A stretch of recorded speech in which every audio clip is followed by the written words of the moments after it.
જગતના તાત મોટા પાયે કઠોળ, તેલીબિયા, લીલા શાકભાજી, મરી મસાલા અને કંદમૂળ જેવા અલગ અલગ ઋતુગત પાકોનું વાવેતર કરતા હોય છે ત્યારે જગતના તાત એટલે કે ખેડૂતોને પોતાના સિઝનલ પાકો લઈને વેચવા રાજકોટ માર્કેટિંગ યાર્ડમાં આવે છે ત્યારે ચાલો જાણીએ જગતના તાતને શું ભાવ મળી રહ્યા છે અને કેટલી આવક થઈ રહી છે।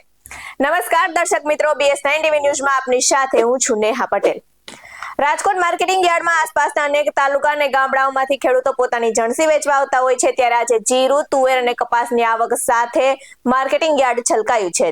આજે યાર્ડમાં જીરુની 300 ક્વિન્ટલ આવક સાથે જીરુના ભાવ 3995 થી 4118 રૂપિયા ભાવ બોલાયો હતો ત્યારે કપાસ અને તુવેરની પણ આવક ચાલુ રહી હતી ત્યારે રાજકોટ માર્કેટિંગ યાર્ડમાં આજે 1400 ક્વિન્ટલ તુવેરની આવક સાથે ખેડૂતોને એક મણ દીઠ તુવેરનો ભાવ 1100 થી 1514 રૂપિયા મળ્યો હતો અને યાર્ડમાં કપાસની પણ 3400 ક્વિન્ટલ આવક થઈ હતી ત્યારે ખેડૂતોને એક મણ દીઠ કપાસનો ભાવ 1350 થી 1480 રૂપિયા ભાવ મળ્યો હતો। આ ઉપરાંત યાર્ડમાં આજે ડુંગળી, ઘઉં, મગફળી, લસણની પણ સારી એવી આવક જોવા મળી હતી ત્યારે શાકભાજીના ભાવની વાત કરીએ તો યાર્ડમાં ડુંગળી, બટાકા અને લીલા ચણા સહિતની આવક જોવા મળી હતી ત્યારે બટાકાની 4500 ક્વિન્ટલ આવક સાથે 170 થી 300 રૂપિયા ભાવ બોલાયો હતો અને ડુંગળીની ધૂમ આવક સાથે 125 થી 420 રૂપિયા ભાવ બોલાયો હતો ત્યારે યાર્ડમાં લીલા ચણાની 445 ક્વિન્ટલ આવક સાથે 120 થી 350 રૂપિયા ભાવ બોલાયો હતો।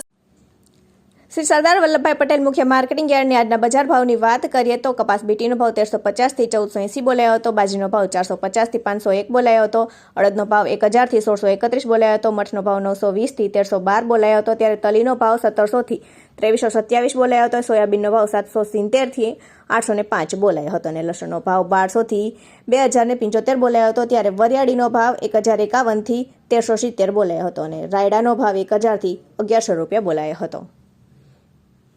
આ સાથે શ્રી પોપટભાઈ સોરઠિયા સબ માર્કેટિંગ યાર્ડની આજના શાકભાજીની વાત કરીએ તો બટાકાનો ભાવ 170 થી 300 બોલાયો હતો, સૂકી ડુંગળીનો ભાવ 125 થી 420 બોલાયો હતો અને ચણા લીલાનો ભાવ 120 થી 350 બોલાયો હતો।